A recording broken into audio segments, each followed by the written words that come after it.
Section 9.2.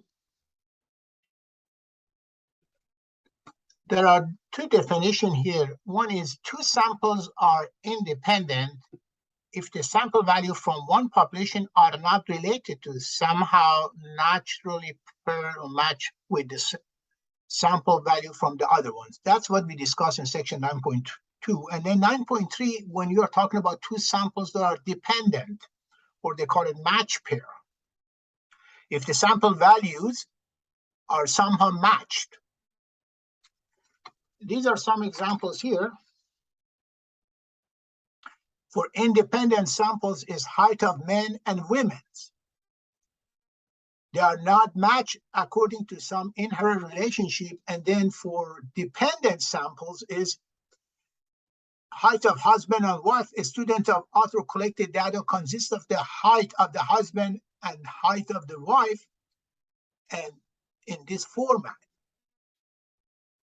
Or it could also be another good example of the dependent samples is when you're randomly select some people and give them the real medicine versus fake medicine. So applying to the same group of people.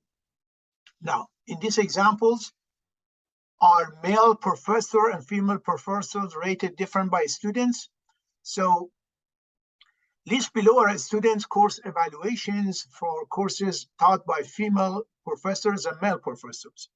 Tester claim that two samples are from population with the same mean.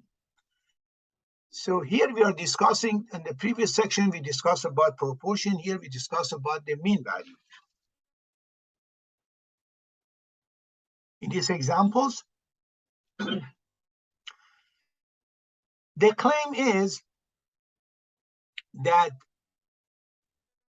samples are simple random samples. Both samples are 30 or fewer. That's one of the requirements. The claim is that they are not equal, and HO is when they are equal. So you notice here, the formulas is different. We are using the T formula to do the calculation for T of a statistic.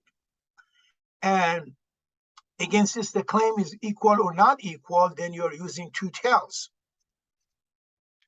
If you want to use the table, DF is n-1, and we are using, there are 12, so is with 12 minus 1 is 11. And also there are two types of DF here, one for male, one for female. We take the smaller one. There are 14 males and 11 females. So when we find the DF for each, we always take the smaller one. So in that case, we are using that to determine these 2 points. And then this is how to calculate inverse T, how to calculate these values. One tail, the alpha is 0.05, for one tail is 0.025, and DF is 11. Based on that, you calculate the T value, either from the table or from the calculator. And then you see the numbers fall into the T of a statistic doesn't fall into the critical area. Therefore, we accept HO, and the p-value should match that.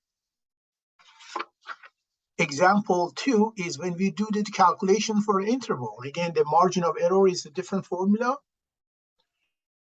It's a standard deviation of sample for each, N1 and N2. When you calculate margin of error, you put it in this formula. So we are 95% confident that limit of minus 0.453 and 0.27 actually do contain. This is what you find from the calculator. Because this limit contains 0, this confidence interval suggests that there is not a significant difference between the mean course evaluation. So here, when we put the interval, the difference of 0 falls within this interval. So this type of, in this section, examples are always discussed about the mean, the difference of the mean. These are information for the men, for the women.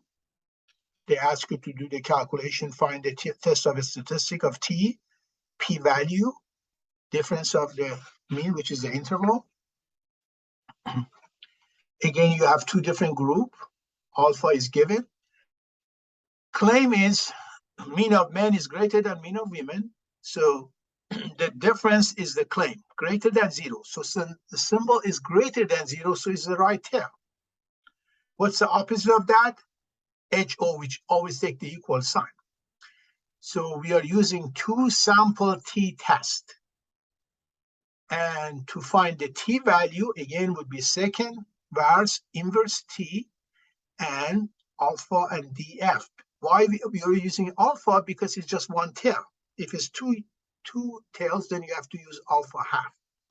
So when you do second vars inverse t, ask for alpha and the df, and you have both.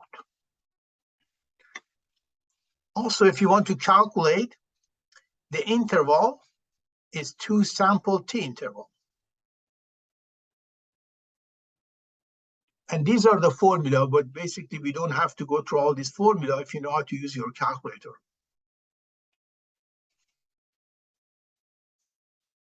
And that's the table that we use in order to find confidence level when you're using the calculator. These are informations on how to use the calculator.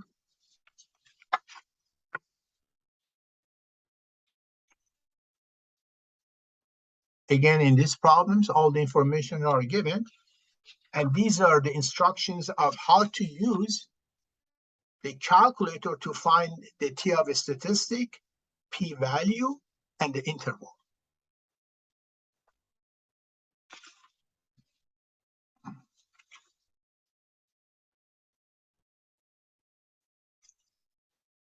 All these problems are very similar,